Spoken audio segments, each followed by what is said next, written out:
பிரசன்னத்திலிருந்து அருமையான தேவனுடைய பிள்ளைகள் அனைவரையும் சிங்கப்பூர் ஏழும் எழுப்புதல் திருச்சபையின் சார்பிலே நானும் பாஸ்டர் டாக்டர் ஷீலா அவர்களும் பாஸ்டர் கிறிஸ்டி அவர்களும் அன்போடு கூட இந்த செய்திக்குள்ளாக உங்களை வாழ்த்தி வரவேற்கிறோம். இப்பொழுது என்னோடு கூட இணைந்து பாஸ்டர் கிறிஸ்டி அவர்கள் இந்த பாடலை பாடுவார்கள். கர்த்தருடைய நாமத்தை நாம் உயர்த்துவோம், தேவ பிரசன்னத்தை உணருவோம். ஹல்லேலூயா. இஸ்ரவேலே கர்த்தரை நம்பு, கர்த்தரை நம்பு. இஸ்ரவேலே அவரும் துணையும் கேடகமானவர்,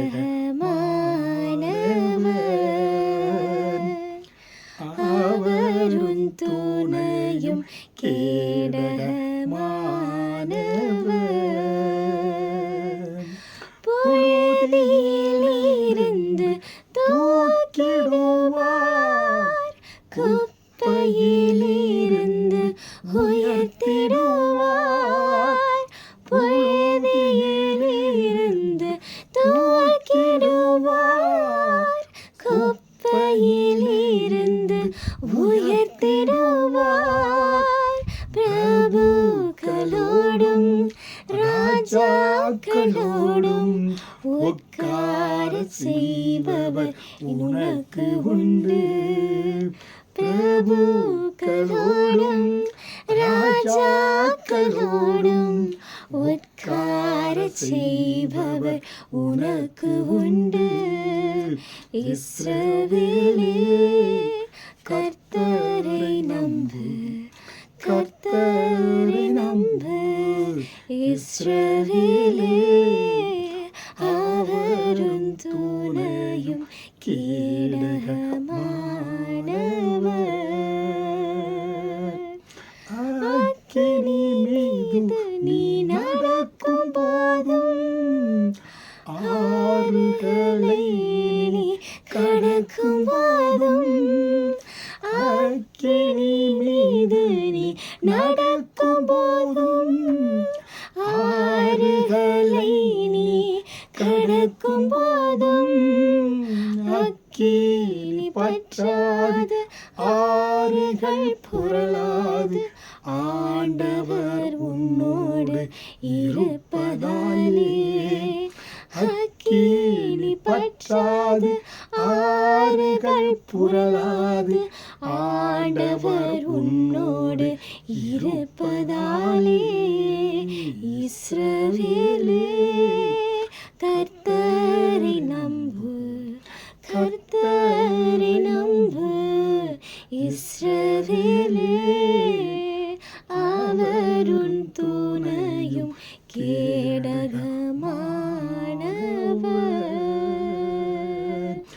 அவரும் துணையும் கேடகமானவர்.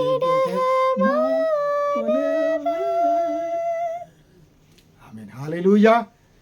நிச்சயமாக இந்த இனிமையான குரலினாலே ஆசீர்வாதத்தை நீங்கள் பெற்று இருப்பீர்கள். இது ஒரு ஜீவனுள்ள பாடலுங்க. இது நம்ம விசுவாசத்தோடு 30 வருடங்களுக்கு முன்பாக மதுரை பட்டணத்தில் இந்த பாடலை என்னுடைய துணைவியார் பாஸ்டர் ஷீலா அவர்கள், நான் சிங்கப்பூர் தேசத்துக்கு 30 வருடத்திற்கு முன்பாக நான் முதலிலே வேலை கிடைத்து இங்கே வந்த பொழுது நிறை மாத கர்ப்பிணியாக இருந்தாங்க. 9 மாதங்கள். அவர்கள் அந்த 9 மாத நிறைவான கர்ப்பிணியாக இருக்கின்ற பொழுது எப்படி ஒரு கணவனை என வெளி தேசத்திற்கு அனுப்புவது? ஆனாலும் விசுவாசத்தோடு நீங்கள் செல்லுங்கள் என்று அனுப்பிவிட்டு நான் வந்த ஒரு 10 நாட்களிலே அவர் எங்களுடைய முதல் மகன் ஆன அலன் பிரைட் அங்கே பிறந்தான். பிறந்த உடனே அந்த குழந்தையை நான் பார்க்க முடியவில்லை. அவர்களும் தன்னுடைய பெற்ற குழந்தை என் முகத்தில் காண்பிக்க முடியாதனாலே நான் இங்கே வந்து வீடு காரியங்கள், அவங்க இங்கே சிங்கப்பூருக்கு வந்து வருவதற்கேற்ற எல்லா விசா காரியங்கள், வீடு எல்லாவற்றையும் நான் ஆயத்தம் செய்ய வேண்டியதுக்கு சில மாதங்கள் ஏற்பட்டது. ஆனாலும் அவர்கள் அந்த தடை சீக்கிரமாக நீங்கி கணவனோடு வாழ வேண்டும், கணவன் பிள்ளை மனைவி பிள்ளையோடு வாழ வேண்டும் என்று இந்த பாடலை ஒவ்வொரு நாளும் ஜெபத்திலே இஸ்ரவேலே கர்த்தரை நம்பு, இஸ்ரவேலே கர்த்தரை நம்பு என்று சொல்லி அவர்கள் விசுவாசத்தோடு பாடி கர்த்தர் ஃப்ளைட் டிக்கெட்டை வாங்கி கொடுப்பார். சிங்கப்பூர் தேசத்துக்கு எங்களை அழைத்து கொண்டு செல்வார் என்று சொல்லி விசுவாசத்தோடு முழு குடும்பமாக பாடினார்கள். கர்த்தர் அதிவிரைவாக சிங்கப்பூர் தேசத்திற்கு அவர்களை அழைத்து கொண்டு வந்து என்னோடு கூட அவர்கள் வாழும்படியாய் முதல்ல என்னுடைய மூத்த மகன் அலன் பிரைட் இருந்தார். அப்புறம் அதுக்கப்புறமாக 2 வருடத்திலே ஃப்ராங்க்லின் ரிச்சர்ட் சிங்கப்பூர் தேசத்தில் பிறந்தார். அதுக்கப்புறமாக கிறிஸ்டி ஒலிவியாக பிறந்தாங்க. முத்தான 3 குழந்தைகளை கர்த்தர் இந்த சிங்கப்பூர் தேசத்தில் கொடுத்து எங்களை ஆண்டவர் அற்புதமாக நடத்தினார். ஹல்லேலூயா! அதனால் தான் கர்த்தர் நல்லவர் என்பதை ருசித்து பார்க்கணும். இன்றைக்கும் திரும்பி பார்க்கின்ற பொழுது இந்த ஆசீர்வாதங்களை எல்லாம் யார் கொடுத்தது என்றால் கர்த்தர் கொடுத்தார். கர்த்தர் ஒருவராலே தான் இந்த ஆசீர்வாதத்தை கொடுக்க முடியும். நாங்கள் தேவனுடைய பிள்ளையாக இருந்ததினாலே கர்த்தர் இந்த ஆசீர்வாதத்தை கொடுத்து இந்த தேசத்திலே, இந்த சிங்கப்பூர் தேசத்திலே கர்த்தர் அற்புதமாய் உயர்த்தி அவருடைய ஊழியத்தை செய்யும்படியாய் கர்த்தர் மேன்மை பாராட்டி இருக்கிறார். திருச்சபையை ஸ்தாபித்து இன்றைக்கு சுவிசேஷத்தை உலகமெங்கும் தொலைக்காட்சியின் வழியாக, ஜாய் டிவியின் வழியாக உலகமெங்கும் தொலைக்காட்சியின் மூலமாக சுவிசேஷத்தை அறிவிப்பதற்கு கர்த்தர் எங்களுக்கு அனுக்கிரகம் பாராட்டி இருக்கிறார். இதற்கெல்லாம் காரணம் இந்த கிறிஸ்தவ வாழ்க்கை.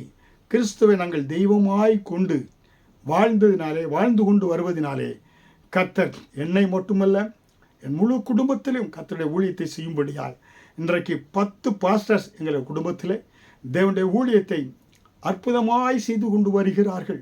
கர்த்தர் நாமத்தை மகிமைப்படுத்தி கொண்டு வருகிறார்கள். அதனால்தான் கிறிஸ்தவ வாழ்க்கை என்பது துக்கம் நிறைந்த ஒரு வாழ்க்கை அல்ல, சோகம் நிறைந்த ஒரு வாழ்க்கை அல்ல, கவலை நிறைந்த ஒரு வாழ்க்கை அல்ல, கண்ணீர் நிறைந்த ஒரு வாழ்க்கை அல்ல.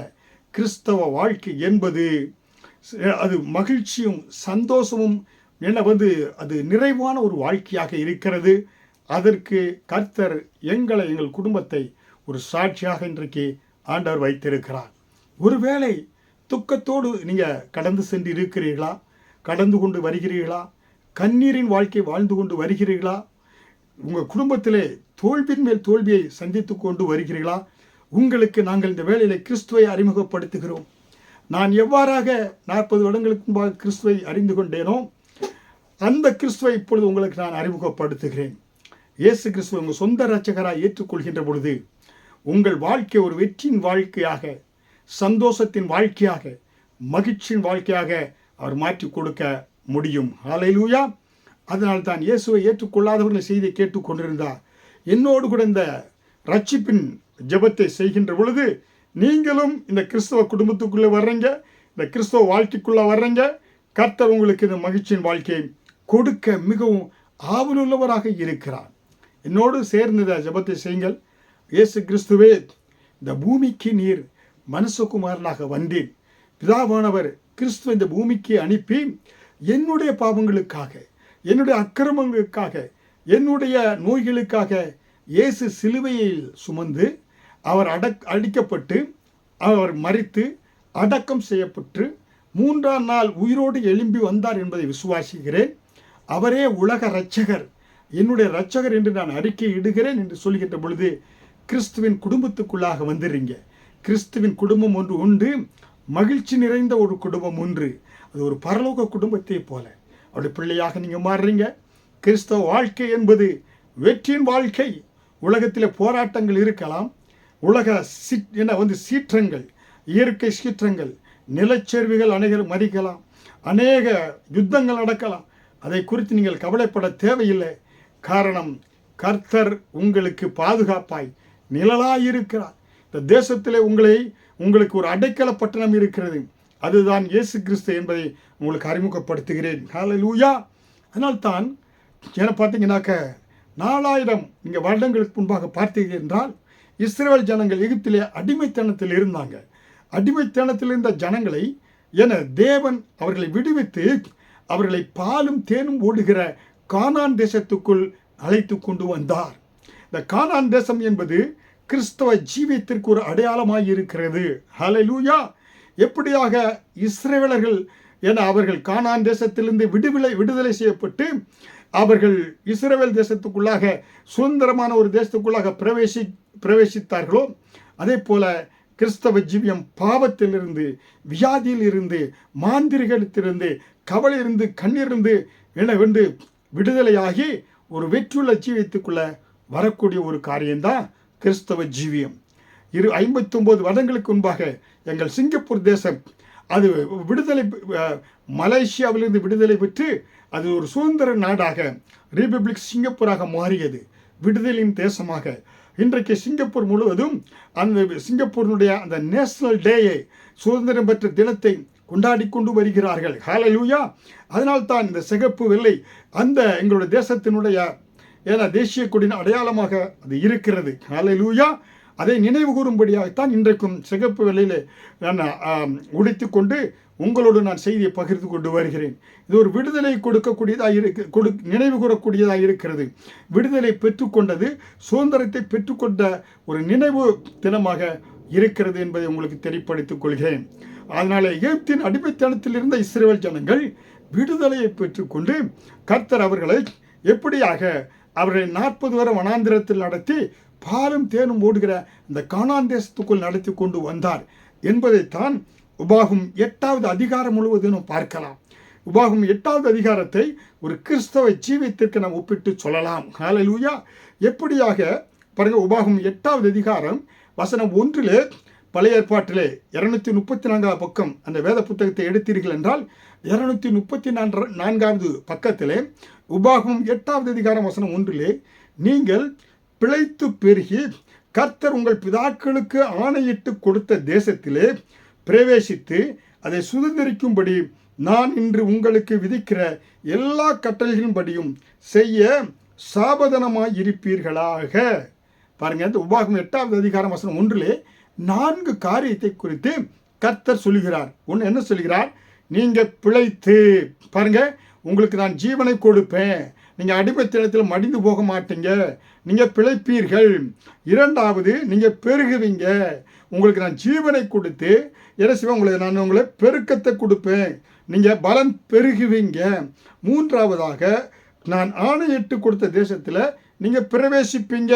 ஒன்று என்ன சொல்றார் பாருங்க, நீங்க ஜீவனோடு இருந்து பெருகினோன்னு எங்க தங்குவீங்க?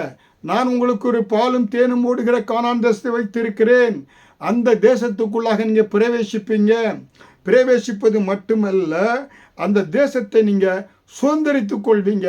பாதசாரியை போல் இல்லை, நீங்கள் கட்டாத வீட்டையும் நட்டாத தோட்டத்தை நான் உங்களுக்கு ஏற்பாடு அங்கே பண்ணி வைத்திருக்கிறேன், நீங்க அந்த தேசத்தை சுதந்திரித்துக் கொள்வீர்கள் என்று சொல்லி கர்த்தர் இஸ்ரவேல் ஜனங்களை ஆசீர்வதித்து வாக்குத்தத்தம் கொடுத்து அந்த வாக்குத்தத்தத்தை நிறைவேற்றினார். ஹல்லேலூயா. கர்த்தரை தெய்வமாய் கொண்ட ஜனம் பாக்கியம் உள்ளதுங்க. இன்றைக்கு கண்ணீரோடு நீங்கள் வாழ தேவையில்லை, கஷ்டத்தோடு வாழ தேவையில்லை. நீங்கள் குடும்பத்தில் கணவன் மனைவி பிரிவினையோ, பிள்ளைகள் பிரிவினையோ, சாபத்தோடு மாந்திரிகத்தோடு நீங்கள் வாழ தேவையில்லை.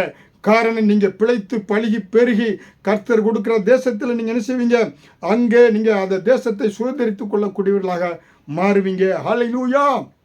அருமையான தேவனுடைய பிள்ளைகளே, ஆனால் உபாகம் 8வது அதிகாரம் வசனம் 2 உன் தேவனாய கர்த்தர் உன்னை சிறுமைப்படுத்தும்படிக்கும் தம்முடைய கட்டளைகளை நீ கை கொள்வாயோ கை கொள்ள மாட்டாயோ என்று அவர் உன்னை சோதித்து உன் இருதயத்திலுள்ளதை நீ அறியும்படிக்கும் உன்னை இந்த 40 வருஷமாக வனாந்தரத்திலே நடத்தி வந்த எல்லா வழியையும் நினைப்பாயாக. ஹல்லேலூயா. அருமையான தேவனுடைய பிள்ளைகளே, கர்த்தர் சொல்றார் பாருங்க, 40 வருடம் எகிப்தின் அடிமைத்தனத்தில் மீட்டெடுத்து கர்த்தர் ஒரு தகப்பனை போல, ஒரு தாயை போல் அவர்கள் அரவணைத்து 40 வருடம் வனாந்திரத்திலே நடத்தி கொண்டு வந்ததை நீங்க நினைக்க வேண்டும் என்று கர்த்தர் சொல்லுகிறார். அருமையான தேவனுடைய பிள்ளைகளே, நீங்க பிறந்ததிலிருந்து இதுவரை கர்த்தர் வியாதிகளுக்கு, விபத்துகளுக்கு, கொரோனா வியாதிகளுக்கு, சாலை விபத்துகளுக்கு எல்லாம் விலக்கி ஆண்டவர் இதுவரை நடத்தி கொண்டு வந்திருக்கிறாரே, அதை நினைக்க வேண்டும். நினைத்து நன்றி உங்கள் உள்ளத்திலிருந்து ஆண்டவர் அப்படியே நன்றி பெருக்கோடு அதிகாலை எழுந்து, ஆண்டவரே இந்த ஒரு புதிய நாளைக்கான எனக்கு நீ ஜீவனை கொடுத்து நாளைக்கான உதவி செஞ்சிரே, உம்முடைய தயவை கிருபையை நினைக்கிறேன் அப்பா, ஒவ்வொரு நாளும் நினைக்கிறேன், நான் நன்றி மறவாதபடி நினைக்கிறேன் என்று கர்த்தரை துதிக்க வேண்டும். ஹல்லேலூயா. அதனால தான் கர்த்தர் எதிர்பார்க்கிறார் நம்ம இடத்துல, ஆண்டவரை நினைங்க, நன்றி கூறுங்க. நீ நினைத்தீர்கள் என்றால் கர்த்தரை துதிக்காமல் இருக்க மாட்டீங்க. ஆண்டவருக்கு நன்றி சொல்லாமல் இருக்க மாட்டீங்க. ஆண்டவரை நினைத்து அப்படியே துதிக்க ஆரம்பிங்க. ஆண்டவரே, இவ்வளவா என்ற இந்த உலகத்தில் எத்தனையோ பேர் இயற்கை பேரிடர்களுக்கு, சுனாமிகளுக்கு, கொள்ளை நோய்களுக்கு மரித்து போறாங்களே. ஆண்டவரே, நாங்கள் என்ன பாக்கியவான்கள், என்ன புண்ணியம் செய்தோம் அப்பா. நீரே புண்ணியம் ஆண்டவரே, நீரே எங்களுடைய மேன்மை, நீரே உங்களுடைய கிருபை ஏராளமாக எங்களுக்கு கொடுக்குறீங்கப்பா. எங்களை எவ்வளவாய் பாதுகாத்து நடத்துறீங்கப்பா. நினைங்க, ஒவ்வொரு நிமிடமும் கர்த்தர் செய்த நன்மைகளை நினைப்பீர்களாக. அல்லேலூயா. அது மட்டுமல்ல, பாருங்க, கர்த்தர் இந்த 40 வருடமும் அந்த ஜனங்களை இரவும் பகலும் நடத்தி கொண்டு வந்தார். பகலிலே மேகஸ்தம்பம், பாலைவன அரேபியா பாலைவனத்திலே வெயில் கடுமையாக இருக்கும். இந்த வெயிலில் இஸ்ரவேல் ஜனங்கள் துவண்டு விடாதபடி கிட்டத்தட்ட 3 லட்சம் ஜனங்கள், சிறியோர் முதல் 120 வயது வரை, தாத்தா பாட்டி வர, ஒருவரும் வெயிலே சுருண்டு விழுந்து விடாதபடி, மயங்கி விழுந்து விடாதபடி கர்த்தர் ஒரு தகப்பனை போல, ஒரு தாயை போல இரவும் பகலும், இரவிலே அக்கினி ஸ்தம்பம், அந்த குளிர் பயங்கரமாக இருக்கும், அக்கினி ஸ்தம்பமாக, பகலிலே மேகஸ்தம்பமாக அற்புதமாய் அந்த ஜனங்களை நடத்தி கொண்டு வந்தார். ஹல்லேலூயா. குடிப்பதற்கு என்ன செய்தாரு? கண்மலையின் தண்ணீரை கொடுத்தார். சாப்பிடுவதற்கு வானத்து மன்னா, பரலோக தேவதூதருடைய மன்னாவை கொடுத்து ஆண்டவர் நடத்தினார். இறைச்சியை கேட்ட பொழுது கர்த்தர் காடையில் அனுப்பி இறைச்சியை ஆண்டவர் கொடுத்தார். எப்படியாக ஒரு தகப்பன் தன் பிள்ளையை பாதுகாப்பது போல, தோளிலே சுமப்பது போல, ஒரு தாய் இப்படி தன் பிள்ளைகளை அரவணைத்து பாதுகாப்பது போல இந்த கர்த்தராய் இயேசு கிறிஸ்து ஒருவரே அவர்கள் நடத்தினார். உலக சரித்திரத்திலே 30 லட்சம் ஜனங்களை ஒரு தலைவன் கீழாக சாப்பாடு கொடுத்து, தண்ணீர் கொடுத்து, எந்த வியாதிகளும் தாக்காதபடி இரவும் பகலும் பாதுகாத்த ஒரே தேவன் கர்த்தராய் இயேசு கிறிஸ்து. ஹல்லேலூயா. அதனால்தான் இஸ்ரவேல் ஜனங்களுக்கென்று ஒரு விசேஷித்த பாதுகாப்பை கர்த்தர் வைத்திருக்கிறார். அந்த ஜனங்களோடு கூட தேவன் அவர்களுக்கு உதவியாக இருந்து அற்புதமாய் பாதுகாத்து நடத்தி கொண்டு வருகிறார். ஹல்லேலூயா. அதனால்தான் பாருங்க, எப்படியாக இன்றைக்கு கர்த்தர் நமக்கு அக்கினி ஸ்தம்பம், மேகஸ்தம்பத்தை போல வேத வசனங்களை கர்த்தர் கொடுத்திருக்கிறார். பரிசுத்த ஆவியானவரை கொடுத்திருக்கிறார். அவர்கள் நம்மை அருமையாய் வழி நடத்தி செல்லக்கூடியவர்களாக இருக்கிறார்கள். ஹல்லேலூயா. ரோமர் 8வது அதிகாரம் வசனம் 14, மேலும் எவர்கள் தேவனுடைய ஆவியினாலே வழிநடத்தப்படுகிறார்களோ அவர்கள் தேவனுடைய புத்திரராய் இருக்கிறார்கள். ஹல்லேலூயா. நீங்க தேவ ஆவியினாலே வழி நடத்தப்பட்டீங்கன்னா தேவனுடைய புத்திரர் நீங்க தான். ஹல்லேலூயா. ரோமர் 8:14 சொல்லுது பாருங்க. தேவனுடைய புத்திரர் யாரு? தேவ ஆவியினாலே நடத்தப்படணும்.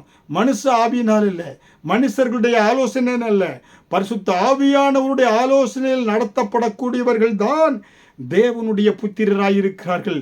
அவருடைய பாதைகள் செம்மையாயிருக்கும். ஹல்லேலூயா.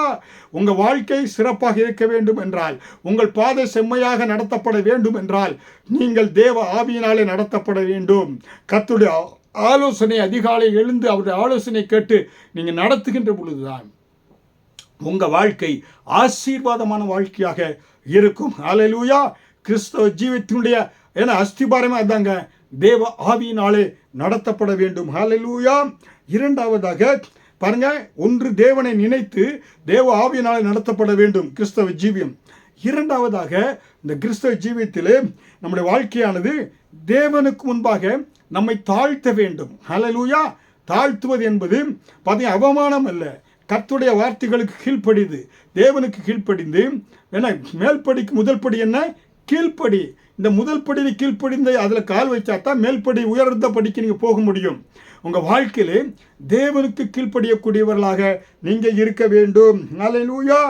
தேவன் நம்ம தாழ்த்துகின்ற பொழுதுதான் தேவன் நமக்கு நடக்க வேண்டிய வழிகளை கற்றுக் கொடுப்பாரு. புரியுங்களா? நாம் எவ்வாறாக வேத வசனத்திற்கு, பரிசுத்த ஆவியானவருக்கு நம்மை முழுவதுமாக, ஆண்டவரே நீர் என்னை ஆட்கொண்டு என்னை வழி நடத்தும், பரிசுத்த ஆவியானவரே நீர் என்னை நடத்தும், என்னை பாருங்க, விருப்பமில்லாத இடங்களுக்கு என்னை கொண்டு செல்லாதும், விருப்பமில்லாத காரியங்களை நடத்துவதற்கு என்னை வழி நடத்தாதிரும் என்று சொல்லி உங்களை முழுவதுமாக பரிசுத்த ஆவியானவருக்கு, பரிசுத்த ஆவியானவரே என்னை ஆளுகை செய்யும் என்று நீங்கள் முழுமையாய் அவருக்கு ஒப்பு கொடுக்கின்ற பொழுது அந்த தேவன் உங்களை அற்புதமாய் நடத்துவார். அதற்கு உங்களுக்கு தேவை என்ன? தாழ்மை, கீழ்ப்படிதல், கர்த்தருக்கு கீழ்ப்படிதல், வேத வசனத்துக்கு கீழ்ப்படிதல், பரிசுத்த ஆவியானவருக்கு கீழ்ப்படிதல், தேவ ஊழியர்களுக்கு தேவ அபிஷேகத்தை பெற்ற தேவ தாசர்களுக்கு நீங்கள் கீழ்ப்படுகின்ற பொழுது உங்கள் வாழ்க்கை செம்மையான ஒரு வாழ்க்கையாக, கிறிஸ்தவ ஜீவியம் ஒரு ஆசீர்வாதத்தின் ஜீவியமாக இருக்கும். ஹல்லேலூயா. பாருங்க, ஆபிரகாம் தன்னுடைய சொந்த மகன் குமாரனாகிய ஈசாக்கை 100 வயதிலே அவனுக்கு குழந்தை பெறுகிறது. அந்த மகனை கர்த்தருடைய வார்த்தை கீழ்ப்படிந்து பலியிட மோரியா மலையில பலியிட செல்கிறான். பலியிடுகின்ற பொழுதுதான் அவன் ஆண்டவர் என்ன சொல்றாரு? ஆதியாகமம் 22 அதிகாரம் 12வது வசனத்திலே, பிள்ளையாண்டன் மேல் கையை போடாதே, நீ தேவனுக்கு பயப்படக்கூடியவன். ஹல்லேலூயா. தாழ்மைப்படுவது என்ன? தேவனுக்கு பயப்படுதல், அவருடைய வார்த்தைக்கு கீழ்ப்படிதல். அதனால்தான் ஆபிரகாம் ஈசாக்கை கொள்ளாதபடி கர்த்தர் அங்கே முள்செடியில ஒரு ஆட்டுக்குட்டியை ஆண்டவர் ஆயத்தப்படுத்தி வைத்திருந்தார். ஹல்லேலூயா. அருமையான தேவனுடைய பிள்ளை, இதாங்க ஆசீர்வாதம்.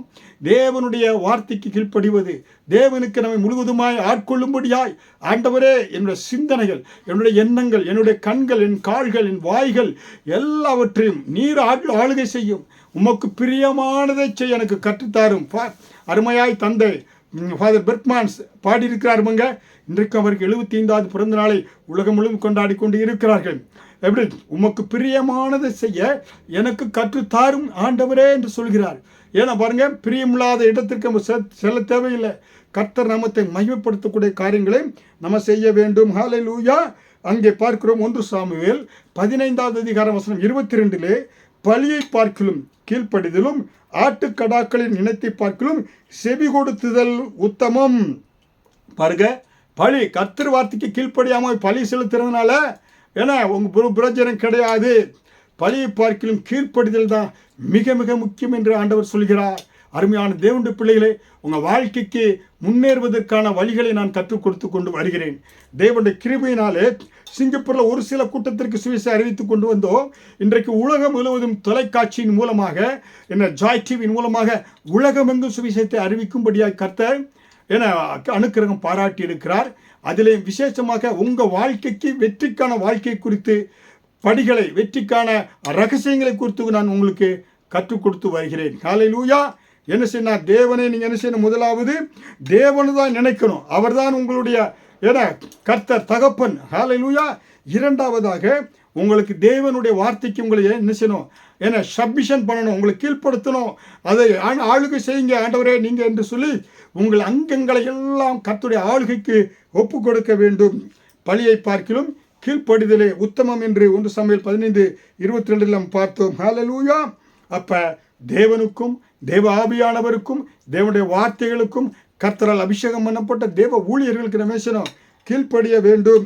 இதுதான் கிறிஸ்தவ ஜீவியத்தின் வெற்றி வாழ்க்கைக்கான அஸ்திபாரம், ஃபவுண்டேஷன். இதுதாங்க உங்கள் ஃபவுண்டேஷன் எப்படியாக ஸ்ட்ராங்காக போட வேண்டும் என்றால் இதுதான் மிக மிக முக்கியம். தேவனையே நினைச்சணும், அவர்தான் கர்த்தர், அவர்தான் என்னுடைய உயர்வுக்கு காரணம், ஜீவனோடு இருப்பதற்கு அவர் நினைக்கணும். இரண்டாவதாக அவருக்கு நம்மை முழுவதுமாய் ஆளுகை செய்யும்படியாய் நம்ம ஒப்பு கொடுக்க வேண்டும். அதனால் தான் பாருங்க, மனைவிகளே நீங்கள் உங்கள் சொந்த புருஷத்திற்கு உங்களை என்ன செய்யணும்? கர்த்தருக்குள்ளாக கீழ்ப்படிங்கன்னு சொல்லப்பட்டிருக்கிறது. காரணம், கிறிஸ்து தலையாக இருக்கிற சபை அங்கமாக இருப்பது போல மனைவியானவள் கணவனுக்கு தன்னை என்ன செய்யணும்? கீழ்ப்படிய வேண்டும் என்று சொல்லப்பட்டிருக்கிறது. இளைஞர்கள் மூப்பர்களுக்கு கீழ்ப்படிய வேண்டும். வேலைக்காரர்கள் எஜமாட்டிகளுக்கு கீழ்ப்படிய வேண்டும்.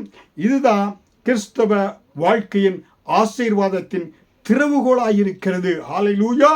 அடுத்ததாக இந்த கிறிஸ்தவ வாழ்க்கையிலே நம்ம வெற்றிக்கான காரியங்களை பார்க்கின்ற பொழுது அது தேவனால் போஷிக்கப்பட ஒரு காரியம். உங்களை போஷிக்கக்கூடியவர் கிறிஸ்தவ ஜீவியத்திலே இயேசு கிறிஸ்து ஒருவர் தான். அவர் தான் கர்த்தருடைய ஆசீர்வாதமே ஐஸ்வர்யம் தரும். 4Dயோ டோட்டோவோ லாட்ரியோ ஜாக்பாட்டோ அது உங்கள் வாழ்க்கையில் நிரந்தரமான சுகத்தை கொடுக்காது. பாருங்க, நிரந்தரமான உங்கள் உழைப்பால் வராத எந்த ஆசீர்வாதமும் நிரந்தரமான சுகத்தை கொடுக்காது, நிரந்தரமாய் இருக்காது. ஹல்லேலூயா. அதனால்தான் 8வது அதிகாரம் வசனம் 3 உன்னை சிறுமைப்படுத்தி உன்னை பசியினால் வருத்தி மனுஷன் அப்பத்தினால் மாத்திரமல்ல கர்த்தருடைய வாயிலிருந்து புறப்படுகிற ஒரு வார்த்தையினாலும் பிழைப்பான் என்பதை உனக்கு உணர்த்தும்படிக்கு நீயும் உன் பிதாக்களும் அறியாதிருந்த மன்னாவினால் உன்னை போஷித்தார், கண்மலையிலிருந்து தண்ணீரை தந்தார் என்று சொல்லப்பட்டிருக்கிறது. ஹல்லேலூயா. பாருங்க, வேத வசனம் கர்த்தர் சொல்றார். 8:3 அதைத்தான் புதிய ஏற்பாட்டிலும் மத்தேயு 4:4 லூக்கா 4:4 மனுஷன் அப்பத்தினால் மாத்திரமல்ல தேவனுடைய வாயிலிருந்து புறப்படுகிற ஒவ்வொரு வார்த்தையினாலும் பிழைத்திருப்பான். ஹல்லேலூயா. அருமையான தேவனுடைய பிள்ளைகளே, நமக்கு ஜீவனை கொடுக்கிறது தேவனுடைய வார்த்தை. யோவான் 6:33 வானத்திலிருந்து இறங்கி உலகத்திற்கு ஜீவனை கொடுக்கிற அப்பமே தேவன் அருளிய அப்பம். ஹல்லேலூயா. அருமையான தேவனுடைய பிள்ளைகளே, நம்மை கர்த்தர் அற்புதமாய் ஆண்டவர் நடத்துகிறார். ஹல்லேலூயா.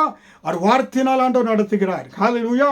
இந்த வேளையில் நான் உங்களுக்கு மிகவும் சொல்லிக்கூட ஒரு காரியம். நான் சிங்கப்பூருக்கு வருவதற்கு முன்பதாக நாங்கள் மதுரையிலே ஜீவ வார்த்தை living word church pastor Harris அவருடைய திருச்சபையில் நாங்கள் அங்கத்தினராக இருந்தோம். அப்போ இருந்த பொழுது நான் சிங்கப்பூருக்கு வருவதற்கு நான் புறப்பட்ட பொழுது பாஸ்டர் எங்கள் வீட்டில் வந்து ஜெபித்து, அப்படியாக மதுரை திருப்பரங்குன்றத்தில் பாலாஜி நகரில் நாங்கள் குடியிருந்தோம். அவர் வந்து ஜெபித்து இந்த உபாகமம் 28வது அதிகாரத்தின்படியாக எங்களை ஆசீர்வதித்தார். எப்படியாக திருமணத்தின் போது இதே உபாகம் 28 அந்த அதிகாரத்தை கொடுத்து அப்படியே எங்களை ஆசீர்வதித்தார். புறப்படுகின்ற பொழுதும் உபாகம் 28வது அதிகாரத்தை வாசித்து எங்களை ஆசீர்வதித்து ஆண்டவர் அவரை அனுப்பின பொழுது கர்த்தர் அந்த வார்த்தையின்படியே இந்த அந்நிய தேசத்திலே தேவன் எங்களை உயர்த்தினார். வார்த்தை எங்களை வாழ வைத்தது. அந்த வார்த்தையிலே இந்த அந்நிய தேசத்திலே வாழாக்காமல் தலையாக உயர்த்துவார் என்று சொல்லி வாக்குத்தத்தத்தை சொல்லி அனுப்பினார். ஹல்லேலூயா. நீ கீழாக மாட்டீங்க, மேலாகுவா என்று இந்த தேசத்தில் வந்து அருமையாக இன்ஜினியராக பணிவகுப்பு புரிந்தேன். அதுக்கப்புறமாக கர்த்தர் ஊழியத்துக்கு அழைத்த பொழுது நானும் முழு குடும்பமும் ஊழியத்துக்கு என்று ஒப்புக் கொடுத்து வேதாகமங்களில் நாங்கள் கற்றோம். இங்கே ஏழு எழுப்புதல் திருச்சபையை ஸ்தாபித்து கர்த்தர் இந்த தேசத்திலே ஒரு அந்நிய தேசத்திலே எப்படியா ஒரு சபையை ஸ்தாபிப்பது என்பது இலகுவான ஒரு காரியம் இல்லை.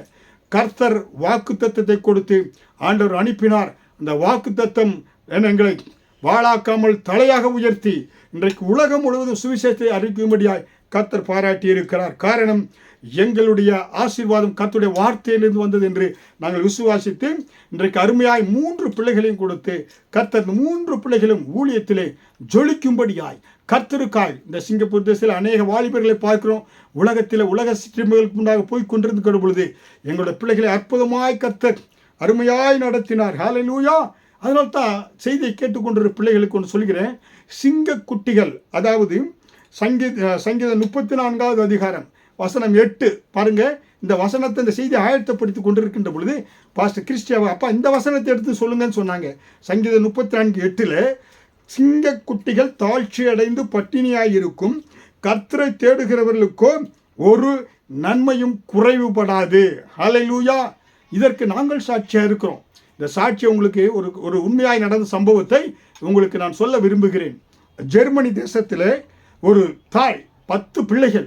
அந்த தாய் ஒரு விதவை, கணவர் இறந்து போய் விட்டார். இந்த தாய் உழைச்சி தான் அந்த 10 பிள்ளைகளை காப்பாற்ற வேண்டும்.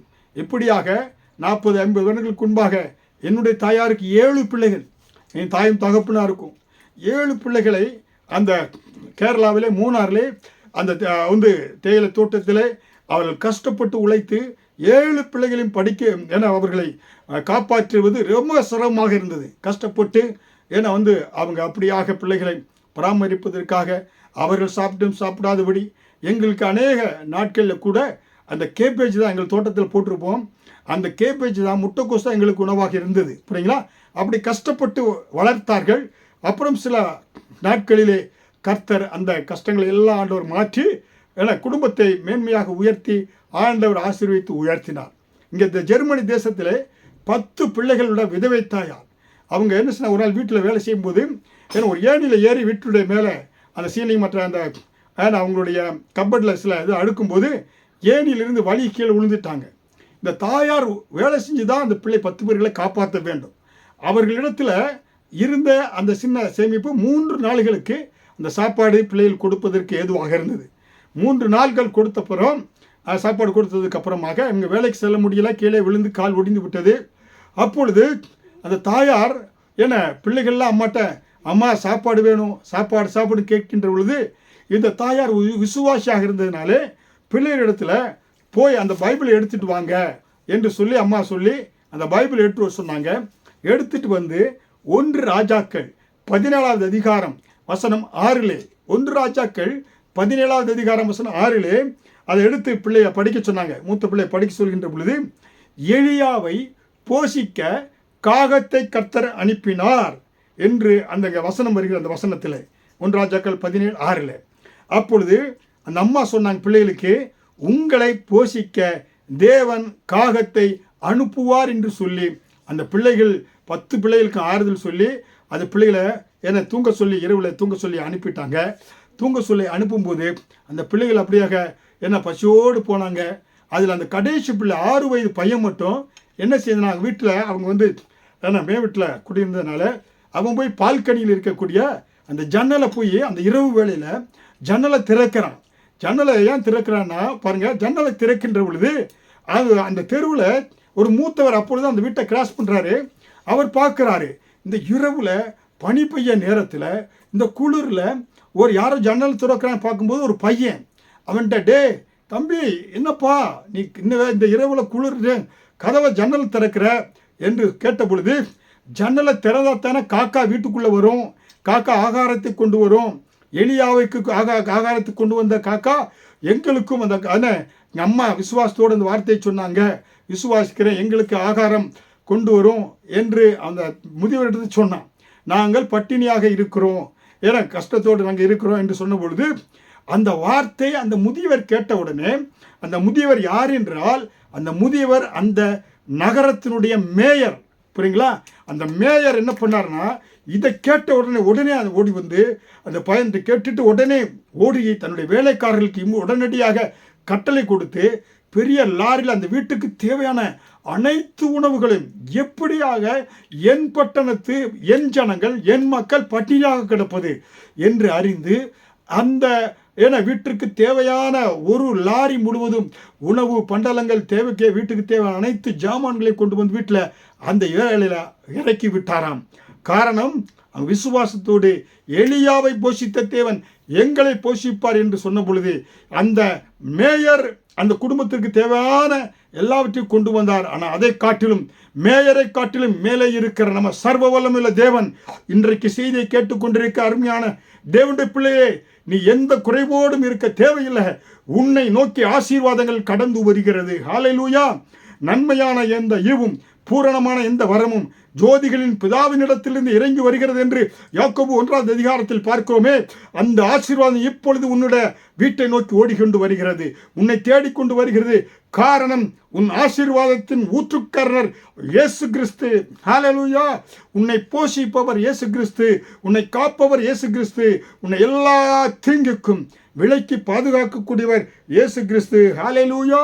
அருமையான தேவனுடைய பிள்ளையே, அதனால்தான் நீ விசுவாசத்தோடு இஸ்ரவேலே கர்த்தரை நம்பு. உன் நம்பிக்கை நங்குரம் இயேசுவாக இருக்க வேண்டும்.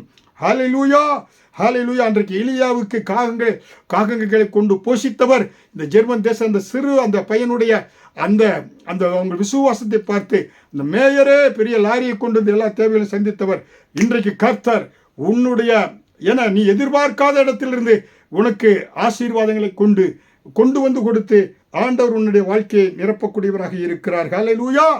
தேவனுடைய பிள்ளைகள் குறைவின்றி காப்பதுதான் தேவனுடைய திட்டம். தேவனுடைய பிள்ளைகளை குறைவின்றி, ஒரு குறைவுமின்றி காப்பதுதான் தேவனுடைய திட்டமாக இருக்கிறது. ஹல்லேலூயா! அருமையான தேவனுடைய பிள்ளைகளை, இந்த பாடல் அவ்வளோ ஆசீர்வாதமான பாடல். இன்னும் இந்த பாடல் என்னோடு கூட இணைந்து ஃபாஸ்ட் கிளாஸோடு இருந்து அந்த திரும்பி அந்த பாடல் ஒரு சில வரிகளை பாடுவோம். அவ்வளவு ஆசீர்வாதமான ஒரு பாடலுங்க. ஹல்லேலூயா! ஏன்னா தேவனே சார்ந்து இருக்கக்கூடிய ஒரு பாடல், தேவனை நம்பி நம்ம வாழக்கூடிய ஒரு பாடல். ஹல்லேலூயா! இந்த பாடலை இஸ்ரவேலே கர்த்தரை நம்பு.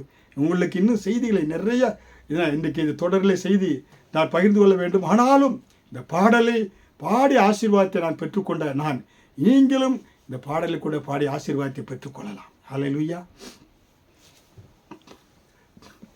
இஸ்ரவேலே கர்த்தரை நம்பு, கர்த்தரை நம்பு. இஸ்ரவேலே அவரும் துணையும் கேடகமானவர், அவரும் துணையும் கேடகமானவர். புழுதியிலிருந்து தூக்கிடுவார், புழுதியிலிருந்து உயர்த்திடுவார், புழுதியிலிருந்து தூக்கிடுவார், குப்பையிலிருந்து உயர்த்திடுவார். பிரபுக்களோடும் ராஜாக்களோடும் உட்கார செய்பவர் உனக்கு உண்டு. பிரபுக்களோடும் ராஜாக்களோடும் உட்கார செய்பவர் உனக்கு உண்டு. இஸ்ரவேலே கர்த்தரை நம்பு, கர்த்தரை நம்பு. இஸ்ரவேலே அவரும் துணையும் கேடகமானவர். செய்தி கேட்ட ஒவ்வொரு பிள்ளைகளுக்காய் திறப்பிலே நிற்கிறேன். ஆண்டவரே, இந்த ஒவ்வொரு பிள்ளைகளையும் கண்ணின் கண்மணி போல பாதுகாத்து நடத்தும். ஆண்டவர், இந்த பிள்ளைகளை உயர்த்துங்கப்பா. குப்பையிலேருந்து தூக்குறீங்க, புழுதியிலேருந்து உயர்த்தி பிரபுக்களோடு ராஜாக்களோடு உட்கார வைக்கிறீங்கப்பா. அப்படிப்பட்ட தேவன் தாவீதை ஆண்டவரே சாணிக்கிடங்களிலிருந்து தூக்கி பிரபுக்களோடு ராஜாக்களோடு உட்கார வைத்தீர். இஸ்ரவேலின் பேரரசனாக உயர்த்தினீர். இந்த வாரம் முழுவதும் வியாதிகளுக்கு, விபத்துகளுக்கு, கொள்ளை நோய்களுக்கு, உலகப் போர்களுக்கு எல்லாவற்றையும் விலக்கி பாதுகாத்து இந்த பிள்ளைகளை கண்ணின் கண்மணி போல பாதுகாத்து நடத்துங்க. ஆசீர்வதிங்க. இயேசுவின் மூலம் ஜெபிக்கிறேன் ஜீவனுள்ள நல்ல பிதாவே, ஆமென். மீண்டும் இன்னொரு தொடரில் உங்களோடு சந்திக்கிறேன். ஆவலோடு காத்து கொண்டிருங்க. செய்தி உங்களுக்கு ஆசீர்வாதமாக இருந்தால் எங்களுக்கு தெரியப்படுத்துங்க. கர்த்தர் நல்லவர். ஆமென். ஆமென். கிருஷ்ணா தான் கிருஷி